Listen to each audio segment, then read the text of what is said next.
Off and running on a Thursday. It's the 18th of December. Welcome inside the vault for a Ravens Lunch Hour live stream. I'm Bobby Trossett. This is my festive co-host and partner, Sarah Ellison, and it is week 16 of this NFL regular season. That's what kicks off tonight. Big one from an NFC playoff picture standpoint. Oh, man, it's Seattle and the Rams. So enjoy that one for those of you that just enjoy entertaining and high quality football. We're obviously gearing up for our coverage this weekend. It's Sunday Night Football between the Patriots and Ravens. Sarah, it's the last regular season home game for Baltimore, and they are favored by 3 points, which has at least one national media member saying that the Patriots at 11-3 compared to the Ravens at 7-7 are, quote, absolutely disrespected by this line. We're going to get into that and share who that is coming up in just a bit. After that, how Baltimore has to attack an MVP candidate in Drake Maye. I've got some statistics, Sarah, in terms of what he responds really well to in terms of what he sees defensively. And then we'll also gauge concerns based on the first of 3 injury reports that came out yesterday, which did include Lamar.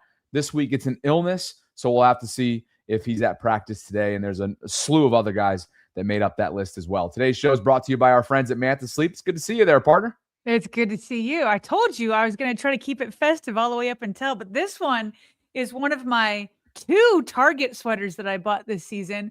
I mean, come on, V-neck. Look, the buttons are literally Christmas trees. You got patches everywhere. Jingle, elf, what is this? Mary on this sleeve, mistletoe over here. Are you kidding me? The North Pole University? Like, I could just keep going if I stand up. Jolly, tinsel, I mean, all of it. I'm just feeling the vibes. I'm feeling the season right now. Let's go. I need a win to go along with it. Can you imagine someone out there that for stereotype purposes wouldn't pursue Target shopping opportunities? I mean, Come on. Way to break those down. Way to go. Target, let's go. Let's go, Target. And let's go talk about this upcoming game. It's going to be black on purple Sunday night inside the bank, prime time, Ravens, Patriots.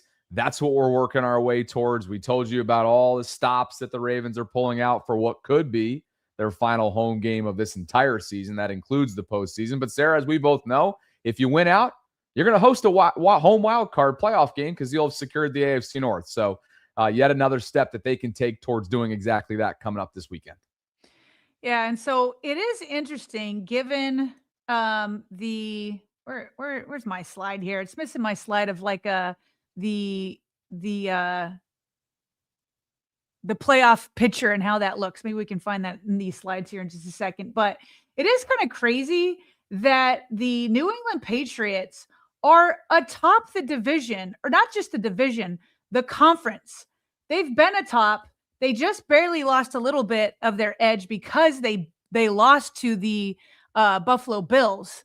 And they did it in such a crazy fashion, too, by giving up a 21-point lead. And so the Ravens are, and when it looks at the playoff picture, they're on the outside looking in. They're on the bubble at 500. The Patriots are 11-3. They're 11-3, whereas the Broncos just barely took the top spot this last week. But the Patriots, if they're as good as everybody's been saying, could still be able to get it back. Shouldn't the Patriots be able to beat the 7-7 Baltimore Ravens? They've been not themselves this year, the Ravens, especially with Lamar Jackson being banged up. And he has looked better physically, but the offense still has been struggling. The defense has been hot and cold depending on the week. And so I got to be honest, when I saw the line from Vegas, and I get they give like a 3-point advantage to the home team, but still you're talking about a team that's been number 1 on the AFC in the entire conference at 11-3. And so to have this where they're saying, no, we still believe in the Ravens. So the question becomes, should the Pats feel disrespected? And this was the question that they had on First Things First. Now, if you don't watch the show, you know that Chris Broussard is heavy Ravens fan, like ride or die big time. Nick Wright, big time KC fan. He's licking his wounds. They're out of the playoffs. But Wilds, he's a big Pats fan. And so this would be the guy that you ask, do you feel disrespected? But before we get to him, we're going to get to Brew, because Brew is clearly jabbing at him, trying to get him going, trying to make him feel bad about his Patriots and the fact that Brew's Ravens are the ones that are favored for this game. You actually asking me to? You told me to on the meeting. I said, this question's not going to work. It is absolutely, Wilds, positively disrespectful. Period. There is no other way. I will be shell-shocked if you try to defend the Patriots from this disrespect. Okay, you guys are 11-3. Yeah.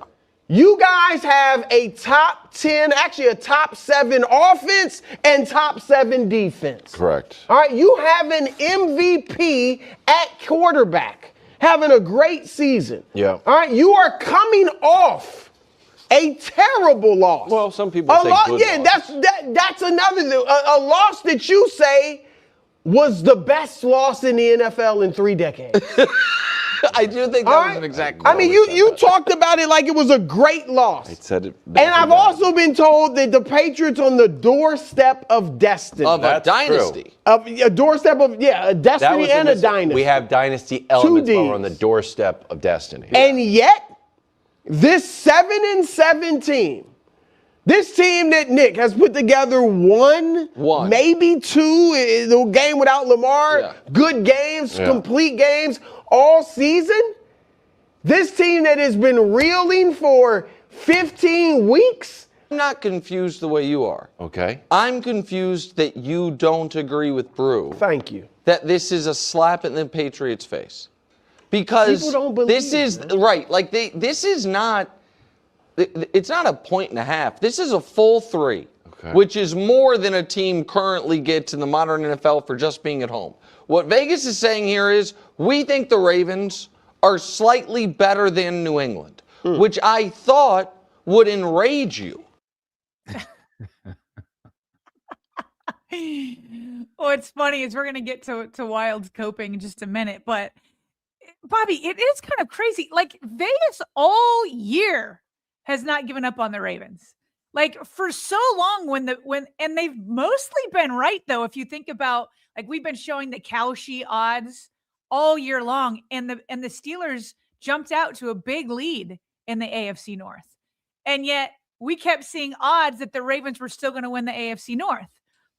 Then all of a sudden, the Ravens come back. Both the Steelers and Ravens are tied. Yes, Steelers get the win, but it's not over yet. It's not over because they get to play again week 18. There's 2 more games till then, so we'll see what happens. But Vegas has never given up on the Ravens when it comes to the AFC North. And right now they're basically saying, hey, this 11-3 team with an MVP candidate, your MVP has been beat up and is not playing like an MVP. And we have a top 7 offense and a top 7 defense. And this is a 50-50 game is what they're saying. Wild should feel disrespected. If the roles were reversed, I'd be on this show being like, the disrespect. Like, why would the Patriots have a lead over the Ravens if the Ravens were 11-3 right now and Lamar Jackson was playing at an MVP level? They don't believe in him. The only thing I can think of is they're taking into consideration the degree of difficulty from their schedules. It's a first place versus a 4th place. I was going to tout the AFC North, but that can't happen this year, right? You can't tout that division up against the AFC East. Historically, in recent years, you've been able to, particularly throughout the Lamar era. But that's the only thing that I can truly think of, Sarah, to think like. And hey, that's a big deal, right? It's a murderer's row first 6 weeks for the Ravens, and none of us thought that they would be staring at 1-5 in the face entering that favorable middle portion of their schedule. And obviously, the back end is backloaded by AFC North play and 2 big opponents in New England and Green Bay coming up over the next 2 weeks. So that's really the only thing I could think of. And hey, nobody's saying this, to be clear, right? No one's saying this internally in New England. But even if they are, and they do feel that way, everybody's always looking for bulletin board material when you play competitive sports. Come on. Even if that is the case, the Ravens don't, won't, and shouldn't care. Right? Period. Right. And here's the problem, Bobby, is they can't feel disrespected because the way they just lost their last game. Because here's the thing. You said it's like that you feel like it's Vegas saying it's their schedule. Yeah. In like the last game, just like underscored that point, because they've beaten a bunch of losing record teams. And then so they had a chance against a division opponent that has been reeling, just like the Ravens aren't playing as well as, just like the Ravens playing below expectations. And so you have a shot to say, hey, everybody that's saying that our record is as good as it is, and last week it was 11-2, for everybody that says that it's good because we've been playing bad teams, they wanted to say, watch this. And then through 2 quarters, they could put their chest out and say, see, we told you, it's not just about the opponent. And then they proceed to give up 5 straight scores, 5 straight. So now I'm going to give a chance for Wilds to kind of give his point of why he doesn't feel disrespected. A big part of it is just arguing that he thinks that the Ravens are better than what they've been looking so far, which is fair. It's why we have hope here in Baltimore that at some point Lamar's going to turn it on, and then suddenly the offense and defense can play well together. That's the hope. So Wilds is arguing that about Baltimore, but he's also coping a little bit. And Brew, he just keeps jabbing these little jabs while Wilds is talking. More losses and learns than there are losses and wins. Did it shake my faith? Of course. We were up 21-0 and we ended up losing the game, and Josh Allen scored 5 consecutive touchdowns. So yes, to be totally honest, you got me. Guilty as charged. Giving up 5 consecutive touchdowns hurt my feelings a little bit. I do think we are going to win the game. So now do you want me to do pro Patriots now? Really? This is why I think we're going to win the game. There's no bass in your voice at all. Well, so here's the magic stat. I'm sorry, I have to pause right there. He's like, I do think we're going to win. And he's like, do you? There's no bass in your voice. I'm dead. Brew, there's no bass in your voice. Okay, keep going. That does make me feel better. Winless this season when allowing 20 points. It's the Giants who are 0-12. The Raiders are 0-11. The Browns are 0-10. And the Ravens are 0-6. Now, so you had, you scored 14 against the Bengals in round 1, and then you came back and scored 17 if we take offensive points. You take off Kyle Van Noy's assisted pick 6. You scored 23 against the Jets. We scored 27. Against the Browns, you scored 41, and then you scored 23. We scored 32. So I do think we are more offensively potent than the Ravens, but the issue with the Ravens is that they're a chameleon. Is the defense good? No, actually the defense is excellent. Is Lamar good? Of course. Nope, Lamar's not good. Is Tyler? Oh no, we're going to Tyler Huntley. Actually, we've had the best offensive performance with Tyler Huntley. So they're very hard to pin down. Is this the day that it all comes together and the defense is good and Lamar's good? That's what I'm worried about. That's why I don't find it disrespectful. I'm arguing both sides of the coin. I hear a man desperately trying to convince himself. That's really fair. I mean, that's really fair when he puts it like that. Yeah. That was the first time I saw that graphic. They're 0-6, the Ravens are, when allowing 20 or more points. That's what it said there. Yep. And the Patriots. Can you believe that? I mean, yes, you can this year. But if I were to tell you that 3 months ago, you would have told me to go home. Yeah. That's insane. Oh, yeah. If the defense held all their opponent at 20 points or fewer, Ravens win, because it's Lamar Jackson, Derrick Henry, Isaiah Likely, Mark Andrews, Zay Flowers, like all of them. Yeah. Wow. The Ravens the last several years are ranked in the top 5 of points per game. And this year, okay, here's the contrast. The Patriots on offense are ranked number 7 in the league, averaging 27.3 points per game. The Ravens are 14th in the league, averaging 23.9. And remember, those opening games, the Ravens were scoring. Yeah. They put up more than 40 against the Bills. So, yeah, Wilds has a good point. Here's why, I think he should still feel disrespected, but he has a good point. That's the hope that we're holding out for, is that the defense, and as Lamar keeps getting healthier, that the offense will keep getting better, that they find their identity, and suddenly the offense and the defense and special teams put it all together like everybody predicted since training camp. That's why everybody's like, that's why Vegas hasn't given up hope. It's like why Baltimore hasn't totally given up hope. It's why it's there. Meanwhile, Wilds like admitted it. He's like, okay, guilty as charged. We just gave up a 21-point lead.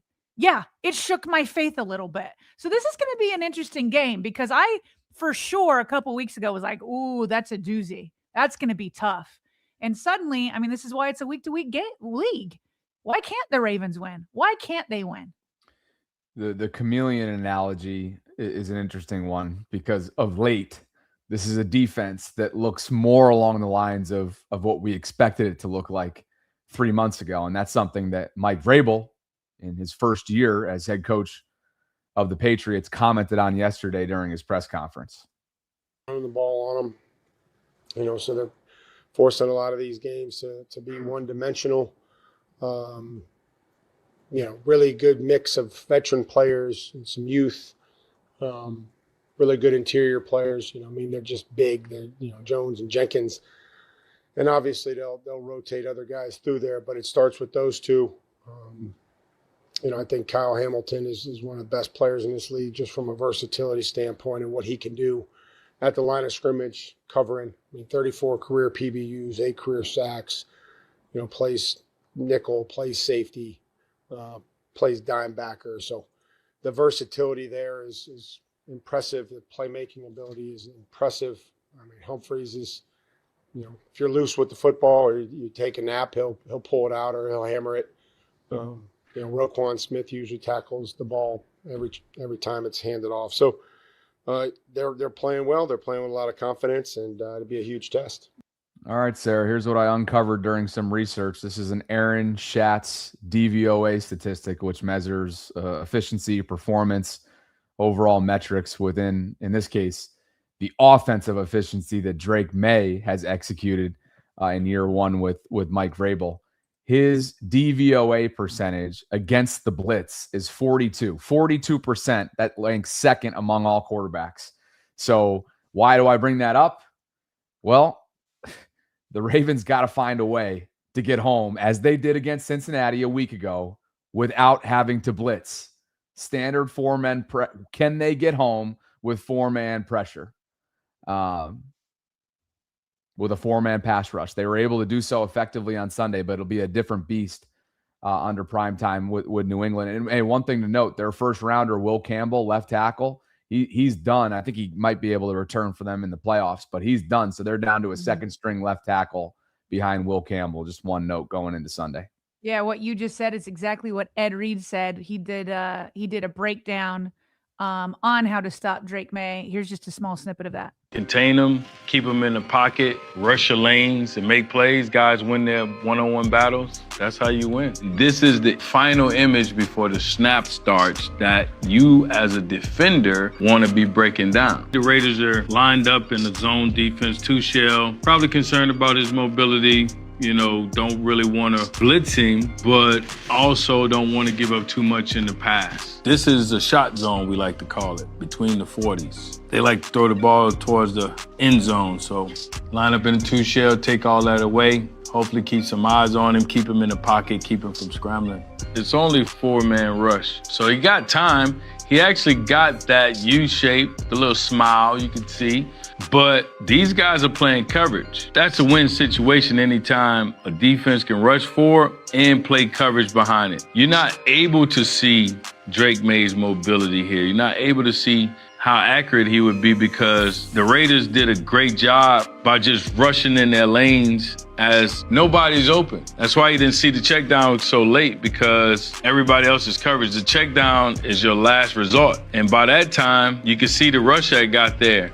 We call this route combination the dagger, where he runs and he comes in. But these guys, he's not even running the route. And these guys are in this way right here in this window. Where is he going to go with the ball? That's an interception. As a quarterback, you got to be able to come up off it quicker, notice what the coverage is, recognize the coverage, and come up off it.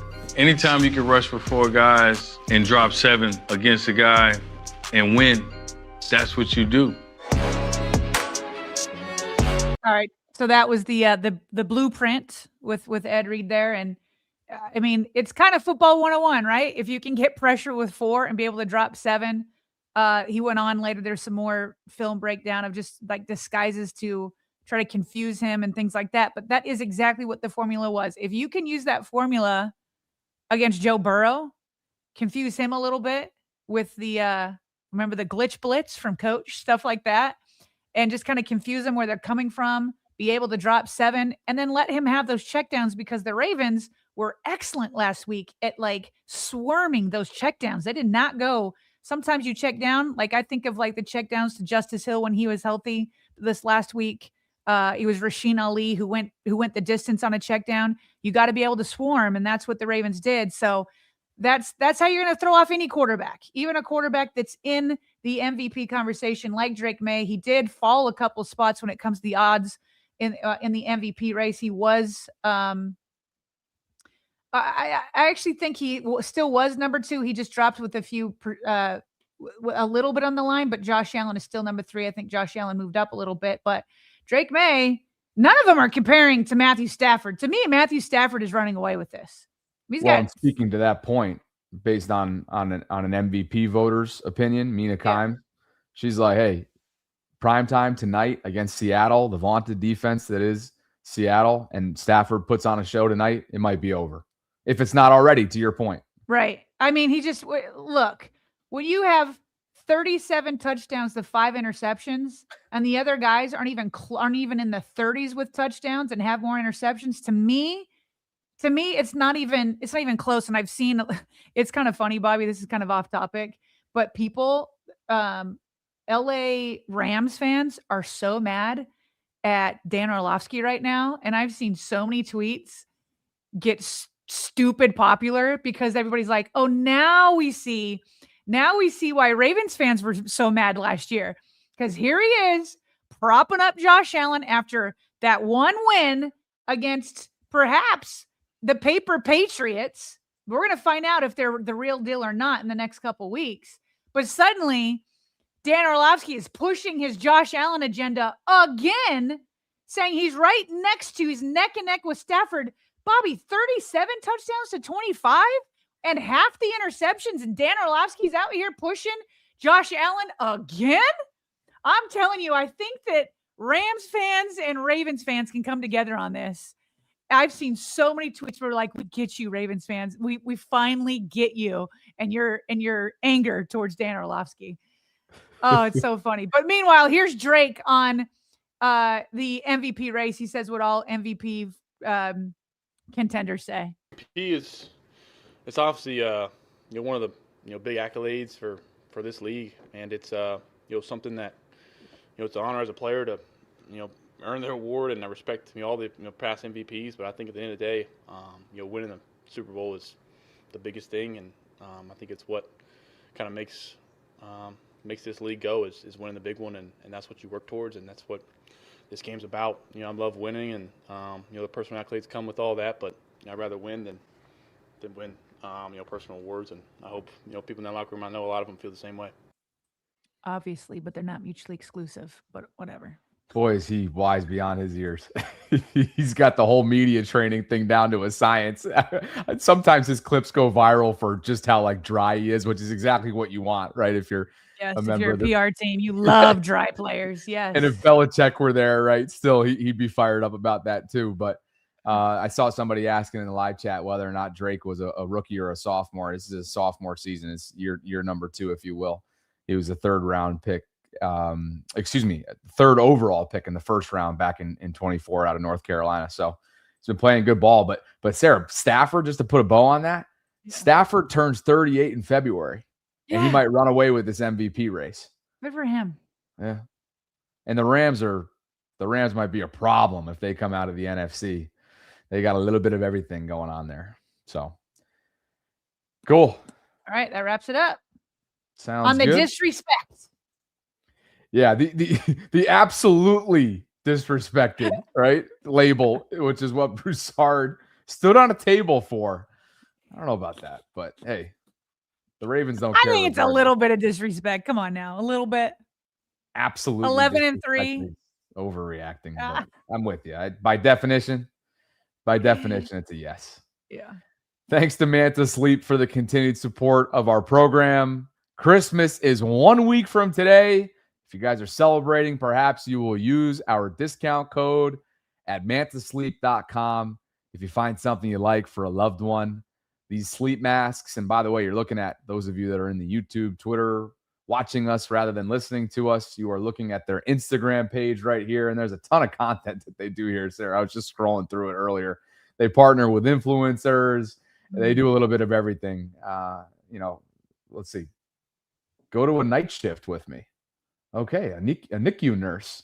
Vanessa. Looks like they're just partnering with creators to. So that means she's going to have to sleep during the day. I was going to say.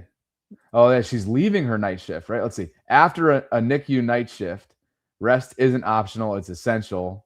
Right. And she takes you through her day. So that's cool. Can you imagine being in rush hour after a 12-hour shift? Like, it looks like she was just in rush hour on the way back from work there. But anyway, Mantis Sleep does it all. These sleep masks give you true 100% blackout for deeper sleep. C-shaped eye cups are built in for unbeatable side sleep comfort should you prefer that type of sleeping. Zero pressure is applied to your eyelids or lashes. Advanced materials and ventilation built in with unmatched breathability. Sarah, I feel like we got to get you to do one of these like brand collaborations. I like come with me, right? Like the Instagrams, like come do a day with me as a mother of 4 who is full-time in the YouTube space and does it all. Come with me to High Fitness. Come with me to the grocery store. Come with me to shovel my walks. Yeah, all of it. Right, exactly. I love it. There you have it, man. Nobody wants me because I don't build up Instagram or Facebook. I'm just Twitter and YouTube, so I'm no good for this stuff. Twitter or bust, she says. Appreciate you guys, and thanks to Mantis Sleep. Code VAULT10, VAULT10 will get you 10% off your next purchase. And happy holidays to everybody, including my festive co-host with that sweater who Pen 15 Shaft likes. Sweater's fire, he says. Fire. So there you go. Thank you. Kobe Target. Pruitt's with us. See, if Target wanted to, there we go. Sleep masks, Target. Let's all get together. Kobe says, I'll say it again. The Patriots are paper tigers. No respect. No one respects you because you can't prove anything beating bad teams. You can tell Kobe, he's fired up about this weekend, I think. I think that belief might be reinvigorated. Yeah. It's interesting trying to gauge the audience, especially with some of the OG vocal folks that we've gotten to know virtually over the years, right? Whether it's Eric or PHP or Kobe, and there's a ton of them. But like, and maybe that should be the poll. Like, where is your belief gauge? Like, is it on empty? Is it starting to like get back to that 50-50 side? Is it through the roof right now because it's late December and you know that Lamar and the Ravens notoriously play really well this month? Like, where are you guys out? Kobe's got a follow-up, and he says, I just want to make it known I'm all in on re-signing Dre'Mont Jones. Yeah. Can't be against that. Can't be against that. I think a lot of people are. Thanks, KP, and thanks to all of you guys for being with us on this Thursday. We are tracking down a Patriots guest for tomorrow to do our official preview. But, Sarah, let's get into the first of 3 injury reports that dropped yesterday.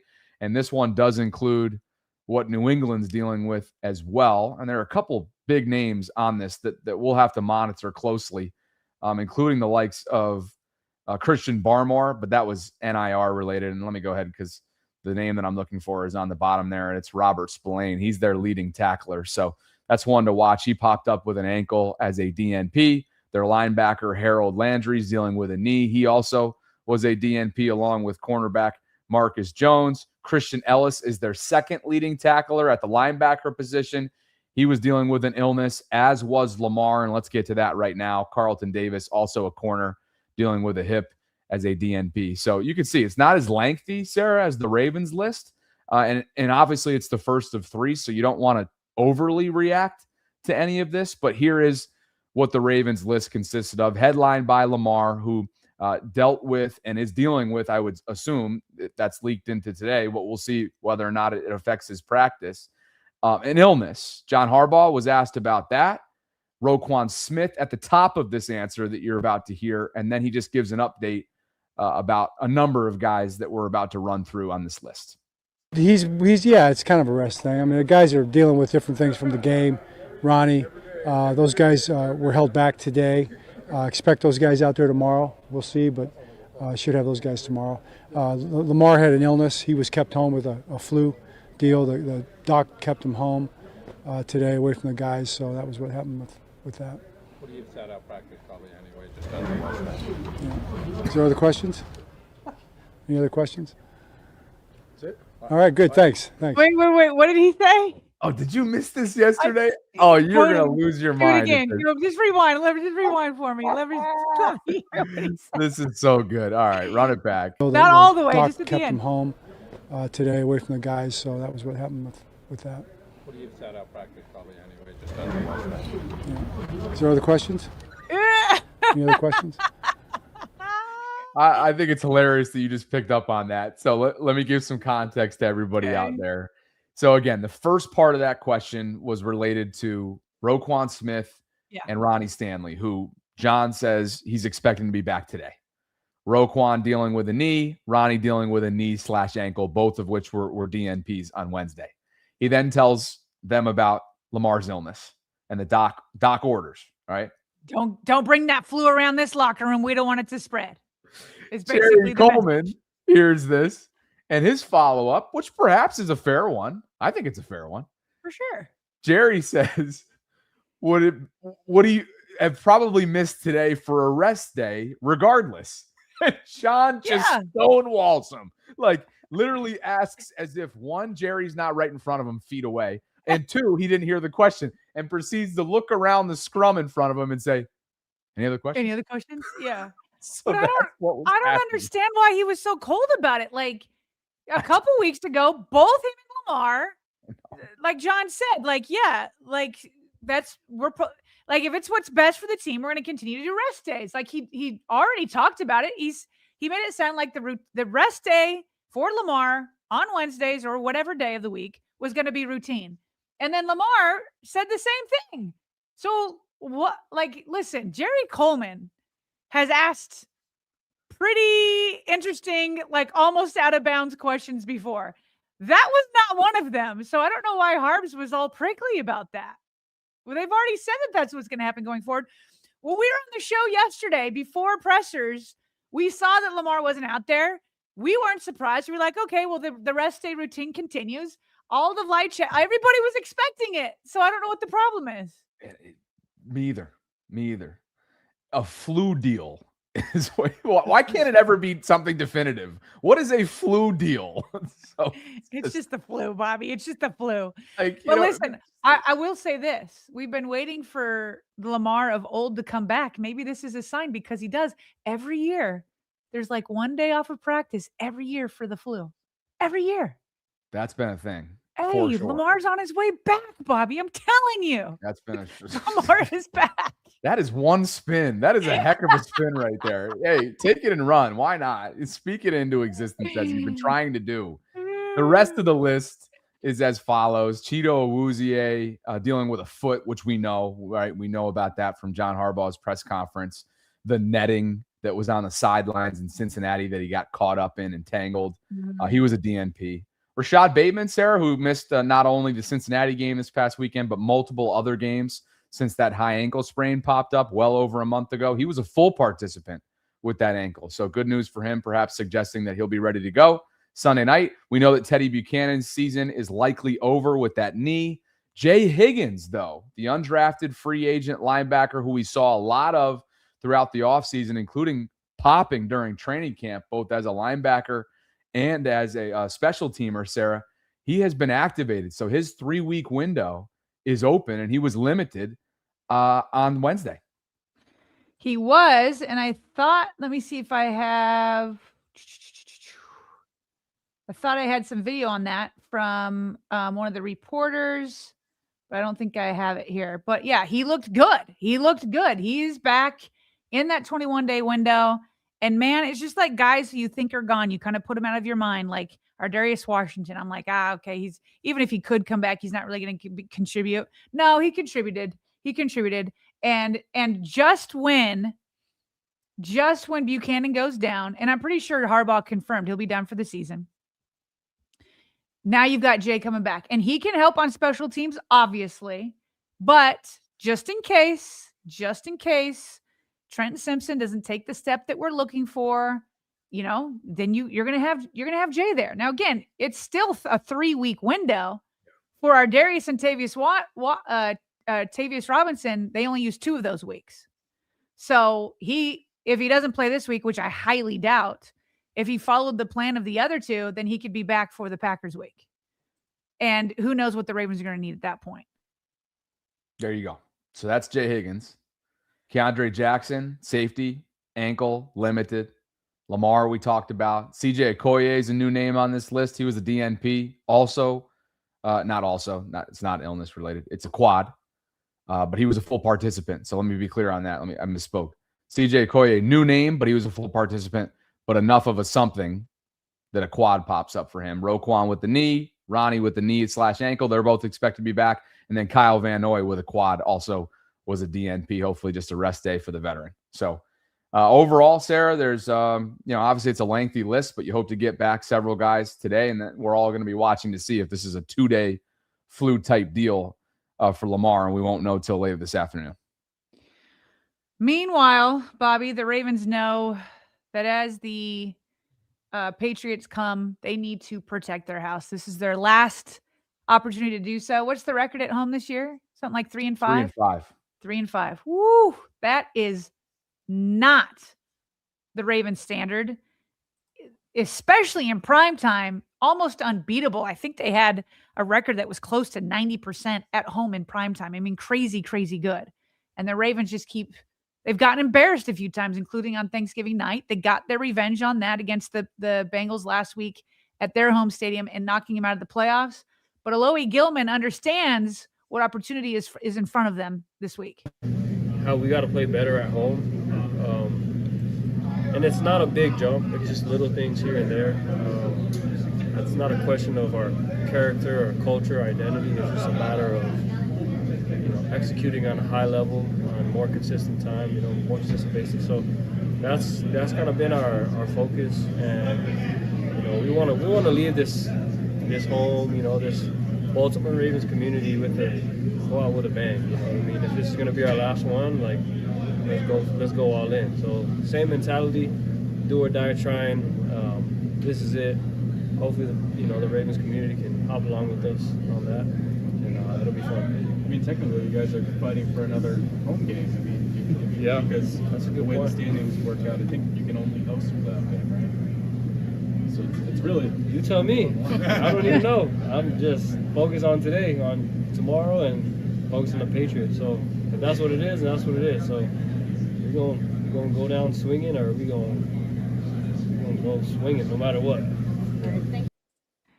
We're either going down swinging, or regardless, he says we're going to be swinging no matter what.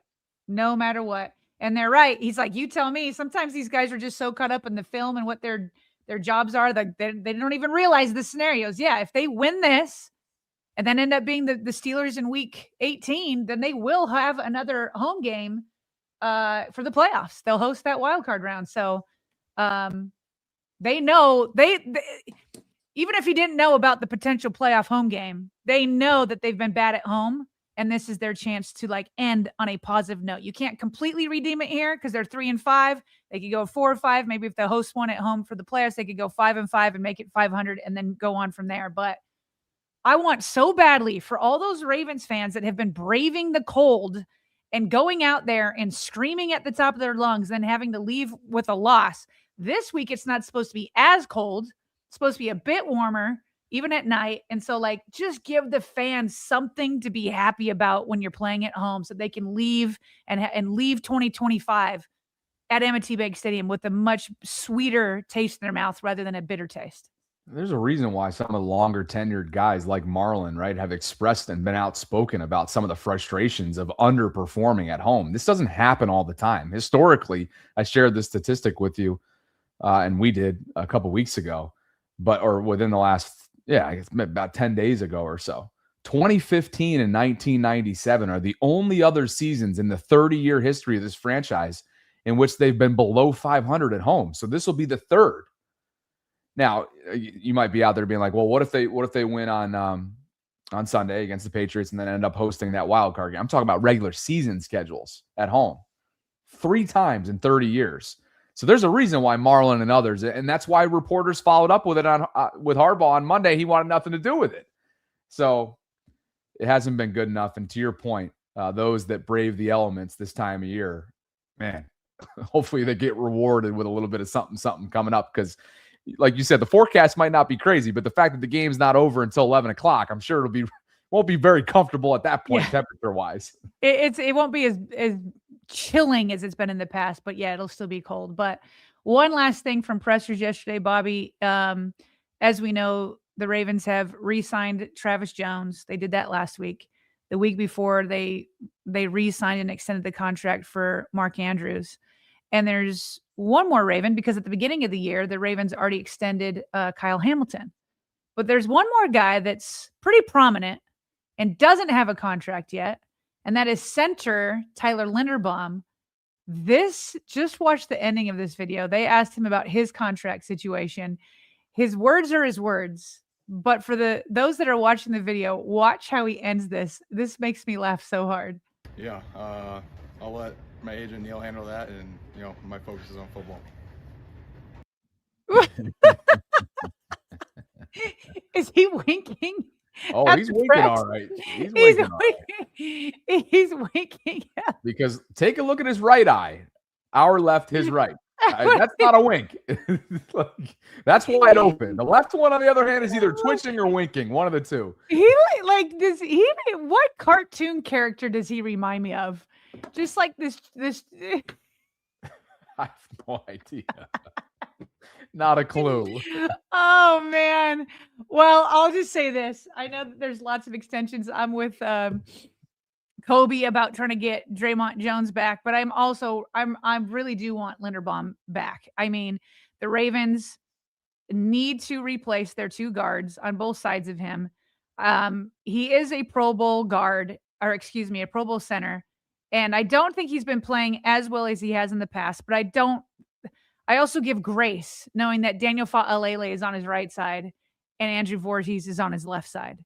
I think there's so much potential there. I don't want to rebuild at 3 different spots along the offensive line, and I really hope that they're rebuilding on the other 2. If the Ravens let him walk and they re-sign Daniel Fa'alele, that will not make this fan base very happy, and it won't make me very happy either. So I'm here for it, and I'm hoping the wink at the end was him saying, hey, we're going to get something done. Don't you worry. Don't you worry. I'm coming back. Please. I concur. Please let that be the wink. How can you argue with any of that? He's a centerpiece, pun intended. They need him. There's a reason why they were willing to spend a first-round pick on the guy out of Iowa. And to your point, when you think about what's been to his right and left and what he's had to deal with some of the underperformance and deficiencies there, it gives you even more of a newfound appreciation for the guy. He's country tough. He's durable. That's the thing, Sarah. He is literally durability epitomized. Yeah. Has he missed a game since he was drafted? He was a 2022 first rounder. I'd love to know how many games he's missed right now. Like it can't be more than, you can definitely count on one hand for starters. So I'm with you. I think he's got to be a priority, but I think we all see why they didn't end up using the 5th-year option on him this past offseason. When you look at that number, and I can't remember it off the top of my head, but it did make business sense to do that. And ultimately they go with Kyle and get a deal done for the foreseeable future. Okay, here we go. So he's obviously missed nothing this year. How can I get the career to come up? Here it is. It looks like he may have missed. He's only played 15 games in 2023. One of which would have been the bye. Right. One of which would have been, what do you mean the bye? Meaning they rested all their guys. The rest. Yeah. Regular season finale. Yeah. So maybe in 2023 he missed one more. Maybe. But I don't remember. The way I look at this, I have it up in front of me now. He's played all 14 games this year, all 17 last year. I'm seeing what you're seeing for 15 and 23. Without fully looking into this, I would bet that Tyler has missed 1 game due to injury his entire career. Yeah. Unreal. One or less. So you're Unreal. right. You're right. One hand, more like one or two fingers. That's all you need to talk about Tyler's durability. Somebody so good for him. Somebody said Wreck-It Ralph. I'll take that one. Oh, for the cartoon comparisons that you're asking for? Wink at the end. So amazing. Amazing. All right. Super chats. Yeah, super chats. MDaddy006 says the strength of schedule is very important, going back to our Vegas conversation. Or maybe you're saying, Matt and MDaddy, and this will be a conversation if they make the playoffs. Will the Ravens be more battle tested? Yeah, how could they not be? In the Lamar era, when he's finished the season healthy, I mean, obviously he's been battling injuries. This is for sure the most battle-tested Ravens team in the Lamar era, 1,000%. Will that team get to the dance? Will it have a chance to dance? Right. Or will they be beat down before they can get there? We got a birthday boy in the house. Chris says, happy birthday to me. Love you, Vault family. Happy birthday, Chris. Chris Dixon, what's going on tonight, baby? What you got going on tonight? Let us know what your itinerary is. Happy birthday. KP with another super chat. And Kobe says it's that time of year where Lamar defrosts the 6-month-old shrimp Alfredo pasta for a late night snack and gets ill. This shrimp theory has been running rampant on social media about Lamar. Kobe, that's hilarious. Dream, I hope that's not true. God, I hope that's not true. Dreams is here. Dream says, I can't speak for everyone, but I feel like this team has missed out on a couple of dynasties. Ray Lewis and Ed Reed era before Flacco was the QB. Flacco era was a lack of elite weapons. LJ, it's the offensive line / number one wide receiver. Young Brew says Lamar said he looks like the bully from is it Phineas and Ferb? Yeah. Oh, this is for Linderbaum again. Well, here, I'll first do this. Look at Wreck-It Ralph right here. That for sure looks like Linderbaum. Are you kidding me? Do you know how much I empathize with Tyler right now? The last time that you did this, and every time you do a Google search like this, it's because of me and my hairline and my forehead and my face because of what live chatters do. Typically, it's in the off season. Yeah. So I empathize with Tyler right now. I'm not saying this has negative connotations. Oh, you love it though. You love it. I'm not saying you're pushing negative connotations by any stretch. No. But this is giving me a new empathy right now for Tyler, big country tough, which I'm going with over Wreck-It Ralph. All right, Linderbaum. Doesn't Wreck-It Ralph look like country tough? That's what he looks like. I've never seen the movie. He looks like he belongs in a ring instead. What are you talking? You think he's gonna be out there on the farm? Look at that. Those are farms overalls. Look at it. Farmers wear like their suspenders. Listen, my mom grew up on her farm. I have uncles who continued farm work. This is what they look like. They put on their overalls, their suspenders. They sometimes only put up one side, let the other side hang. It's a compliment. I just can't. Wait, JL Green says. Oh, wait, who did this other guy say it was? Yeah, here we go. Another one for you right here. So go ahead and go back to your Google search. Popeye JL the Sailor. Says, who? Popeye's bald. Yeah, Tyler's got a good thick head of hair. JL Green says, Sarah, Tyler's wink is reminiscent of I'm sorry. The wink. Yes, yes. Sorry, I thought you were in the live chat. I'm sorry. You were reading the super chat. Appreciate you, JL. Okay, now hold on a second. Go back.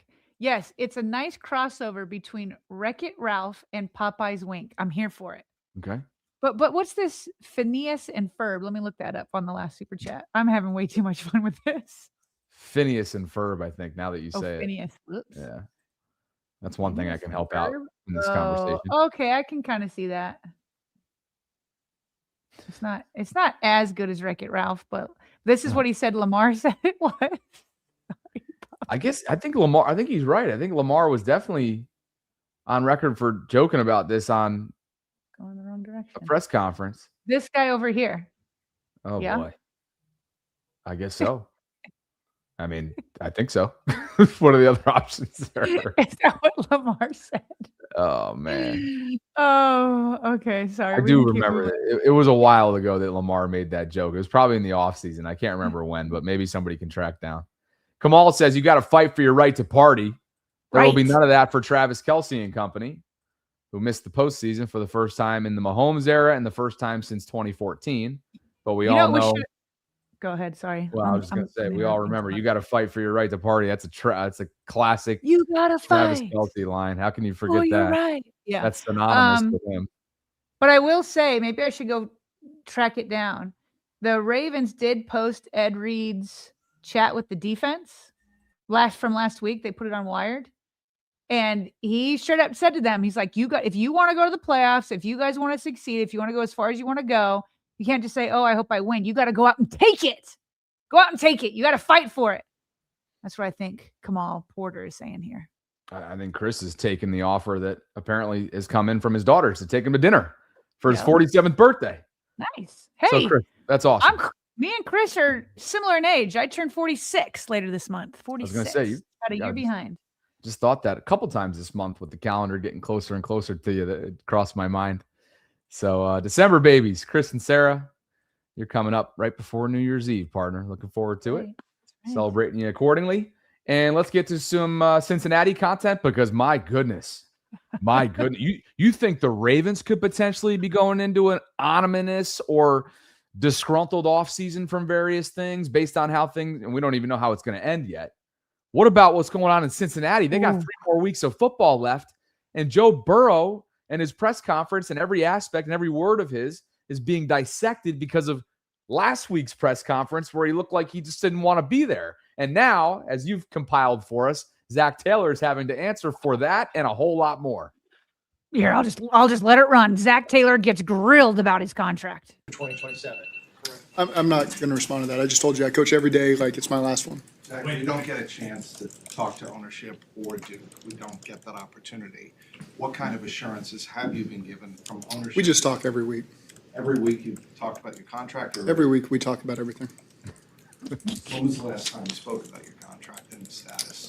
It's not really part of our conversation. It's every week we're just trying to create together a great plan to win football games and make sure our team's ready to go, make sure I'm ready to go. So I know that's of curiosity to you guys, but we're just focused on being the Dolphins. Is it fair to say that's reassessed after the season every year? You'd have to ask them.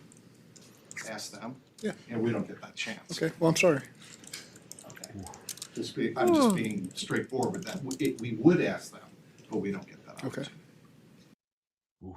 Okay. I don't envy either person. Either party.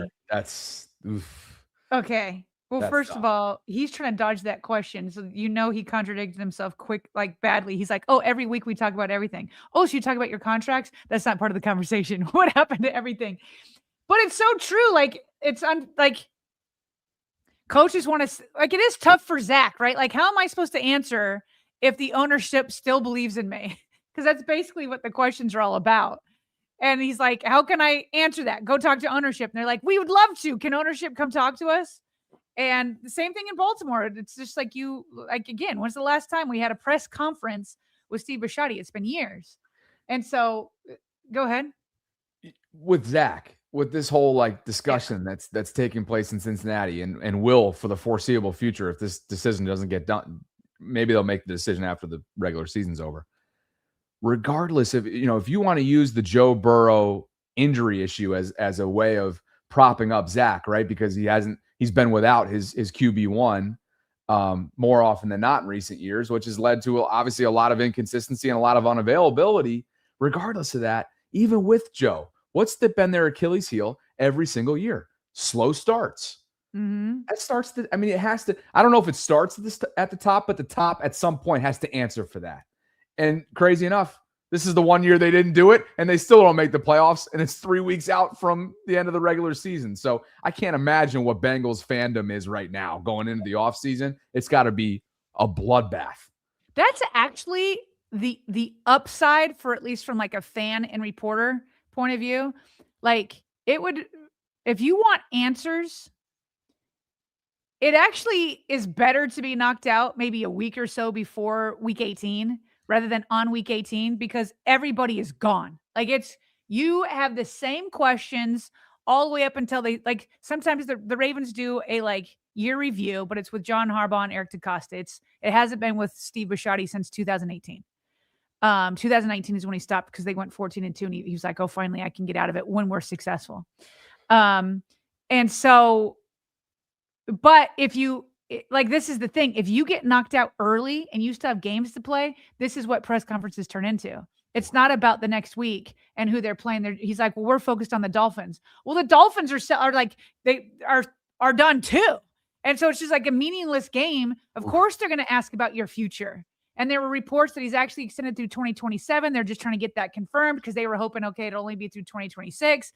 Anyway, that's just a tough spot. That's a tough spot. Meanwhile, because the next 3 games are meaningless, and given how Joe Burrow has been injury prone in the past, everybody's like, well, maybe Joe shouldn't play.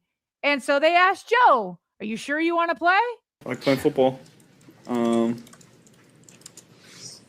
For the same reasons that I want him to push to come back from injury, same reasons I want to play this week. It feels like everybody's trying to do everything in their power to make me not play football, and I feel like I'm fighting it, like fighting everybody else. Like I just want to play ball. That's all I want to do. Is there any world in your mind where you're not the quarterback of the Bengals next year? I can't see that, no. Have you ever thought about the possibility of not being the quarterback here during your career, or? You think about a lot of things. That's the one that got all the pub right there, right? You think Yeah. about a lot of things. Yeah, but Not it is- like, no, I never think about that. Well, that is kind of unfair, though. Like, I could ask you, like, Bobby, have you ever imagined a world where we don't do the vault anymore? Yeah, it's such, Like, it's of a, such course. a fair way You know to what I mean? answer it. It's not such a like, fair- have you ever wondered this? Have you ever wondered what it would be like to fly? Yeah, I have wondered it. Like, just, it's kind of like, I know that one got the most pub, but he basically said before that, like, no, I can't imagine me not being here. Like, I'm pretty sure I'm going to be here next year. But to his point, like, he's like, I feel like everybody's doing everything in their power not to get me to play. And I get it. Football players, look, they're athletes. They're competitors. Of course they want to play. But I also get the questions because they've put so much money and invested so much resources in you.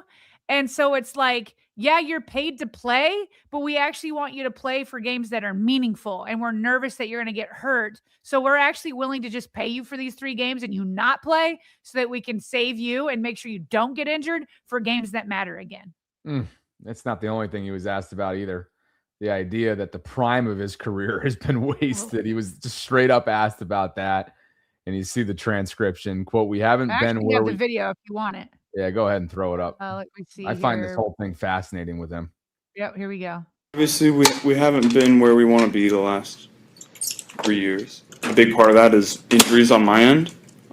I've played 1 full season. I played 4 games this year. It's hard to make an impact on a season when you play 4 games. So that's an emphasis, obviously.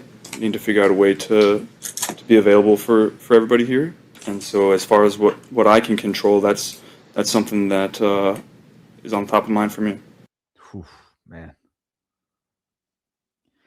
I like that he's like, how can I say that somebody else is wasted by my prime? A big part of that is the injuries on my end. Yeah. It's hard to make an impact on a season. So I appreciate him saying that. You do, because there's probably a pretty darn good argument to be made that they haven't built around him successfully enough. I'm not talking about pass catchers. I'm talking about protection. Obviously. Yeah. Clearly they've that's where they spent all their money. That's why they haven't. All the money is in him and Chase and T. That's like, I am curious what percentage of the cap that is. Yeah. Through the roof. So, yeah. Well, anyway, here it's just we're playing it because it's the Ravens that sent them into this tailspin. On Monday we had video of like them melting down afterwards, and it's still happening several days later. Where this was their Wednesday press conferences, and we're covering it on Thursday. Like, okay, you guys beat us on Thanksgiving. Now deal with this. Yeah, we'll give it to you back times 10. Yeah. Yeah. New England's going to have to deal with Derrick Henry, and Mike Vrabel has a familiarity with Derrick Henry during their time in Tennessee together, and he was asked about it at his press conference yesterday. Huge challenge. A very unique player. great speed, great power, strength. He's just a different body type than what what anybody would go against. And so it's unique in that regard. They do a very nice job with their scheme, different personnel groups and different run plan and styles of run and different run actions. So again, we know what he's about, build speed and stiff arm and all that other stuff. He was very valuable, I think, to our success in Tennessee. Me personally, had a great relationship with Derek. He was always there. Seemed like when we needed to play, he made it. And, he's a great teammate. Anytime that there was a message, he delivered that message in his own particular way. So again, he was somebody that I really valued in the 6 years that I was there with. Get a load of this, Sarah. Tennessee let Mike Vrabel walk in 23 and let Derrick Henry walk in 23. And now both are in much better places, given that they're fighting for their playoff lives. At least the Ravens are. New England's squarely involved in the playoff picture, but they're with two pretty darn good organizations. Meanwhile, Titans are in a bona fide rebuild and looking for a new head coach. So there you have it. Yeah, that rebuild isn't looking too good right now. More quick hits here. Jonas Schaefer put together a little sample. I mean, the sample size is small because Tavius Robinson being together with Travis Jones and Travis Jones and Dre'Mont Jones. Can we call them the Jones brothers? I don't know. They're not brothers, but they're brothers in football. Anyway, there's just 19 play sample size with the three of them, but that 19 play sample size was elite, says Jonas. Only 2.5 yards per play was allowed when all three of them were on the field together. The offense only had a 21.1% success rate. The offense only had 54 passing yards, 46.7 accuracy, 1 sack, and 2 interceptions. Those three on the field together. Dre'Mont Jones, by the way, leads the Ravens in pressures, even though he just joined several weeks ago. Leads the Ravens in pressures at 20 and quick pressures with 8 since they acquired him in week 10. We're going into week 16. 6 weeks he's done that. That's bananas.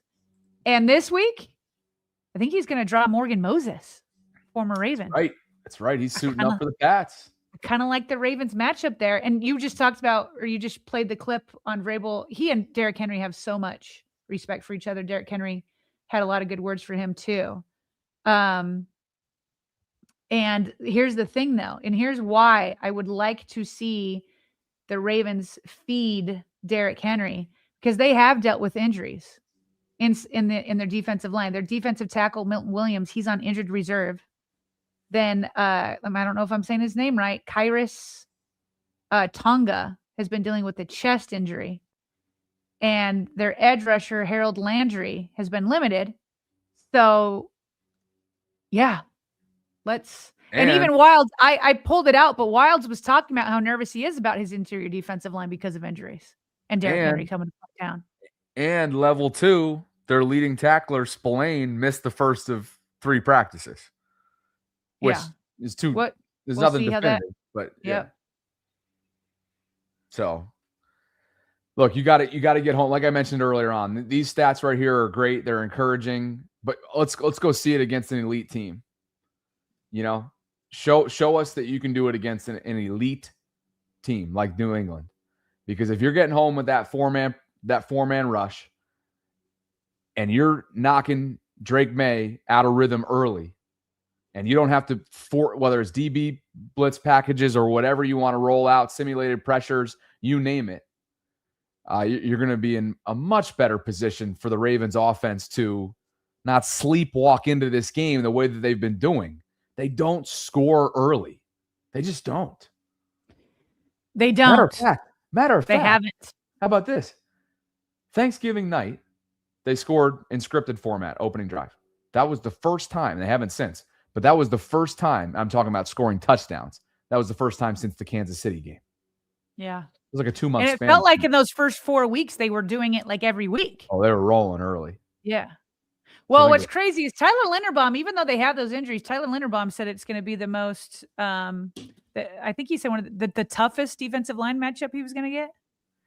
So maybe that's just player speak, just like we have coach speak. So we'll see there. Oh, I have a question for you, though. You just called them an elite team. I agree. They have an elite record. Do you really think the Patriots are an elite team? I don't know. I'll let you know Sunday. I don't know. I mean, their record is what they say they are right now, to your point.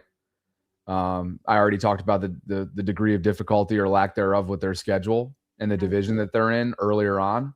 So, don't know. I don't know yet. I'm just not today. I can't today call them an elite team. I can't do it. Why? Not today. I don't think they are. Okay. So what? How about this? You and I will revisit it on Sunday night. Okay. I think that's fair because let's be honest. I'm not watching the Patriots. You're not watching the Patriots. We're learning about them this week. Yeah. We've obviously seen them in the highlights. They're a high-flying offense. They're really well coached. They have a good defense. The defense has struggled against the run in recent weeks. That'll be something to watch. We had that graphic yesterday. Yep. I think the third worst in EPA per rush over the last since week 8 is what we had up yesterday. Okay. Yeah. Of course, the live chat's on fire now, right? You call them elite. You're getting cooked. Well, here's my thing is to call somebody elite. I feel like A, it needs to be sustained, and B, you have to have beaten elite competition. Maybe they'll change my mind, but they have not beat elite competition. The Ravens aren't elite this year, obviously. No. Look. They're elite because their record is what it is right now, and that's what it says they are. Whether or not they're capable of being a legitimate Super Bowl contender, obviously I wouldn't go that far right now. But I'm willing to revisit. Wait. They're not a legit Super Bowl contender. Is that you just said? I think that's a step ahead of elite. I agree. Yeah, I think that's a step ahead of it being elite. I think elite is that you're a Super Bowl contender. I think they're synonymous, but they're definitions. I'm willing to watch this game. Yeah, and make a judgment. And reevaluate my comment on Sunday night. All right. I'm willing to do that. If everybody's allowing me to do this, that'd be nice. Let's do that on Sunday night. Okay. Hey, did you see the snow day at the castle? Did you see the snow day at the castle yesterday? Let's just change the topic so that you're not. Oh wow! No, I didn't see that it snowed. And then they cleared the one field. Let me play that again. Oh yeah, so that's the way it looked. And they did clear a pathway, and Zay Flowers decided to walk in the snow anyway. That's in a different video. Man, the grounds crew is kind of amazing. Heck yeah! Look at that. That's right. Great clearing. I wonder why they chose that one to clear, though. Make them walk all the way down there. But December football, baby. December football, and I love it. How about it? We love our patrons too, Jason and Mark. Thank you both for believing in what we're building. We appreciate you guys for the support. This is your monthly shout out. Hopefully you guys are having an awesome holiday season. And thanks again for all the support that you give us. If you guys are interested in doing the same out there, you can visit patreon.com/RavensVault podcast to learn more about what it is that we're offering. Sarah, I'm going to surprise you with something here that I think you're going to get a good kick out of. Oh, surprise. I'm going to surprise you with a question. Well, a comment, I guess, after you surprise me. This was by request. By request that came through the Discord last night, and they wanted your reaction to this AI-generated photo that was put together by James. It's me and a certain someone. Oh. Certainly, this definitely caught me by surprise. I know that. I'm scared. Take a look.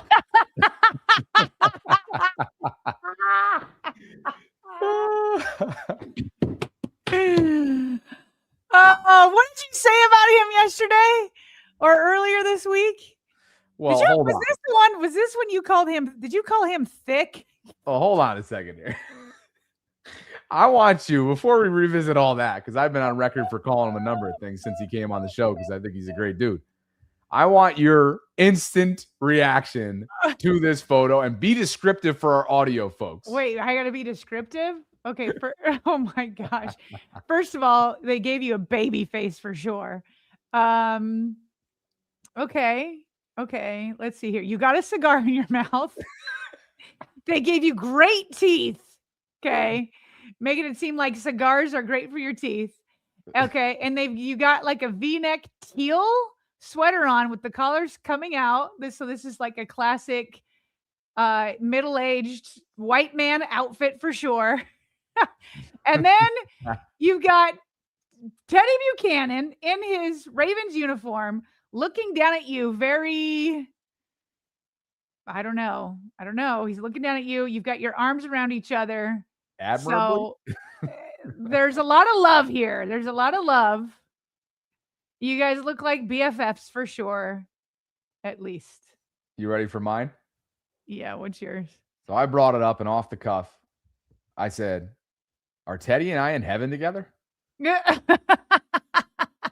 mean, come on.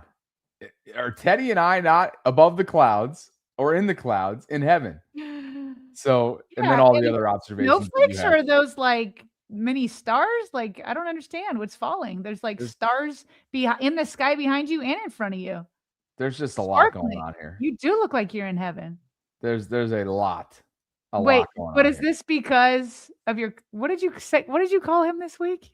What did you say about him? Well, I think you might be confusing that label of thick with someone. I don't know what I said there, but you said that for Roquan, I think.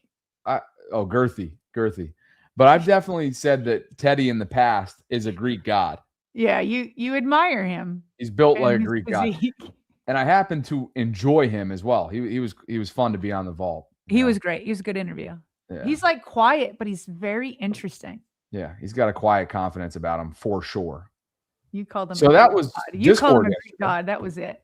That was interesting. But you were going to ask me a question. I don't have a question, actually. I rephrased that. I just hope that you have a good time tonight at your gym Christmas get together. Okay. For your, to see your gym buddy and find out the things that you need to find out. You are funny. Yeah. If people hadn't, I'm just back and forth between live chat trying to process these thoughts. Yeah, I do have a gym social. That's a Christmas party. I should be wearing what you are tonight. Right? I think I'm going to go with, for knowing that I don't have an ugly Christmas sweater. Go to Target and get one. Well, hold on though. I'll wear this. That doesn't work. With a green bomber jacket over it. So I got red and green. A what? A what? Maroon, but a green jacket, did you say? Well, I was thinking a green bomber. It's kind of a speakeasy type place. It's a nice bar. So I want to look the part. Bomber. This is underneath the green bomber. So you still got that red green type Christmas feel. I suppose. I mean, it's not even like a Christmas red. Like a nutcracker red, you know what I mean? Like the nutcracker red suit. Yeah, this is probably the reddest I have here. I just think you should make a Target run. Maybe I will.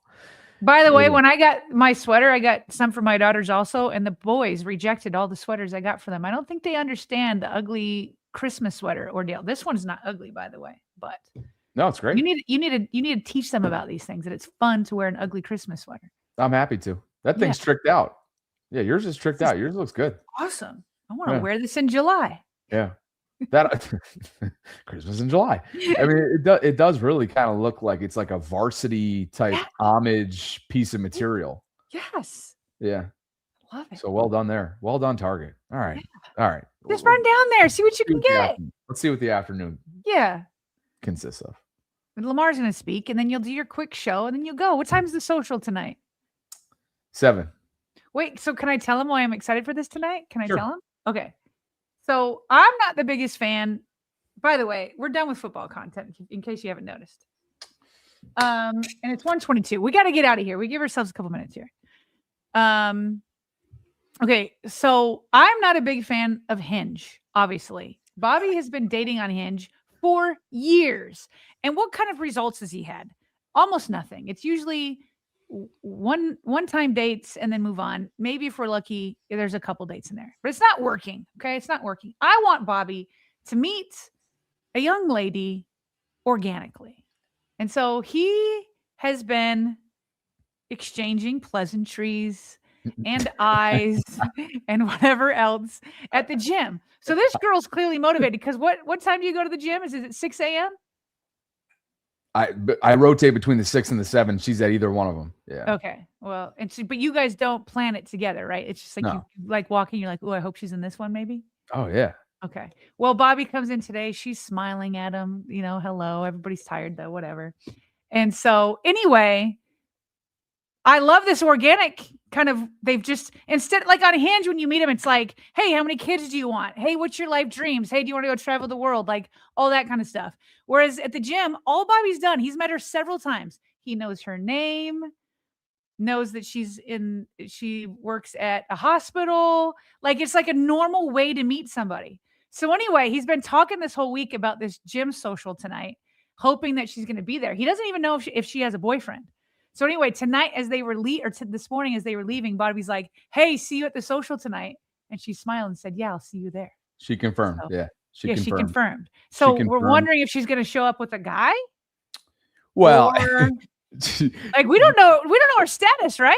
That's pessimistic, Bobby, kind of chiming in, right? Like you just assume that someone that seemingly has a number of things going for her and is a catch would be in some sort of relationship. But hey, look, I'll leave you guys with this. This is either going to be one of the all-time disappointments in friend zoning or something that kickstarts tonight. Because if I get the feeling that it's leaking into tonight, meaning our interactions and the chemistry that we've had for over a month now. Yeah. Tonight, I'm going for it tonight. Yes. Yeah. You're going to find out if the chemistry has been like one-sided or misinterpreted or if it's the real deal. And hey, let me be clear, because Evan and Dre a Dog pretender or a contender, if you will. There you go. A lot of people have been pushing back against this, suggesting that I'm in the friend zone. There's a chance that I could be. He could. But let me be very clear on this. This is a small gym community. And one mistake that I made at times in Baltimore was, and you know the classic phrase, Sarah, it's, well, maybe you don't, but it's do not eat where you poop. Right. And so I was going to say sleep. Yeah, that could work too.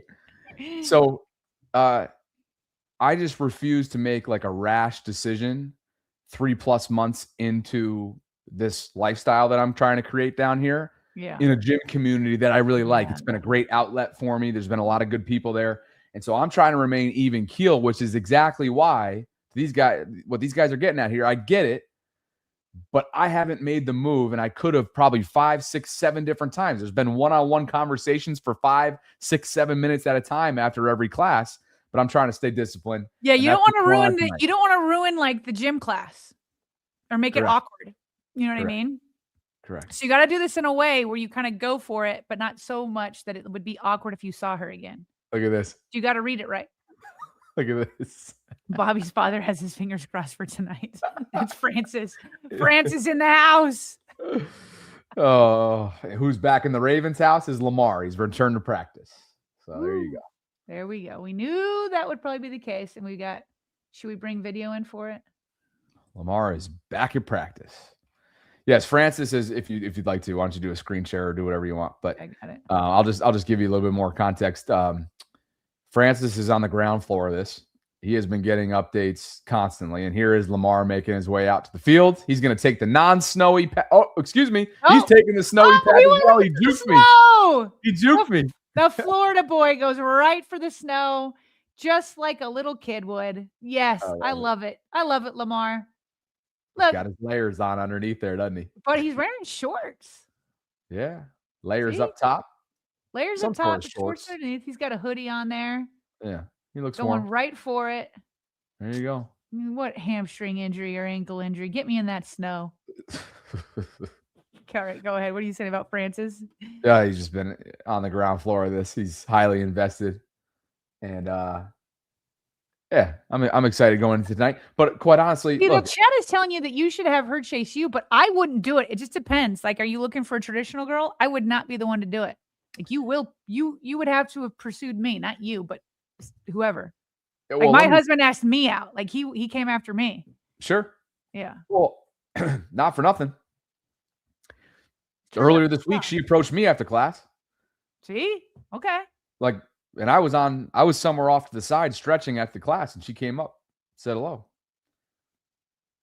Absolutely, I'm going to pursue. But it's a matter of, it hasn't been one-sided that I'm like seeking her out after class.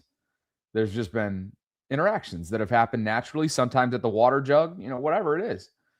And hey, by the way, it's not going to be backbreaking if she does indeed walk in with someone tonight.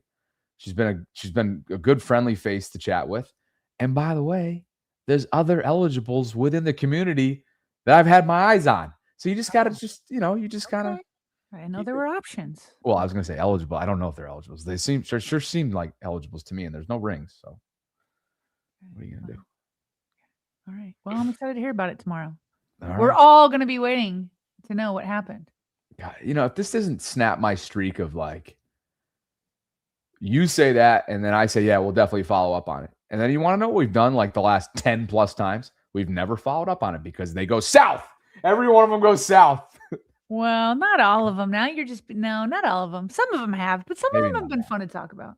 Here we go. Bobby We'll leave friends on this Bobby. one. We'll leave on this one. He's feeling good, isn't he? Francis says Bobby needs to pull out the Francis charm tonight, and he will have a good night. There's no shortage of confidence. Oh, Minx the Cutie's in the house for you, Bobby. What's going on, Minx? Let's see. Here I got you. She says Bobby has 6 months. Wait, I gotta put my glasses on. I can't see this. Bobby has 6 months, and I'm flying him to Atlanta. I don't understand. You have 6 months to find somebody, and if not, she's gonna fly you to Atlanta. Is Minx the Cutie in Atlanta?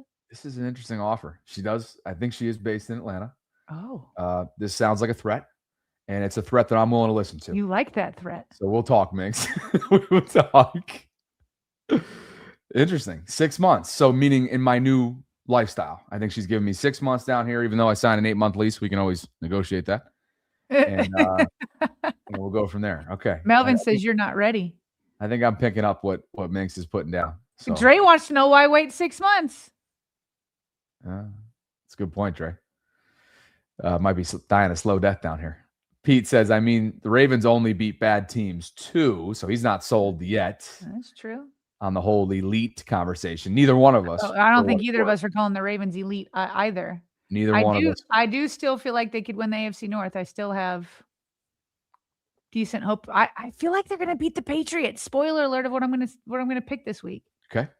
Although maybe people want me to pick the Patriots because I was wrong last week. I've been wrong the last 3 weeks in a row. I'm like on an all-time bad streak. We got to get you off the schneid this week for sure. Yeah, right? Yeah. All right, we got to go. Ashley, welcome to channel membership. Appreciate you, Ash. Thanks for the love.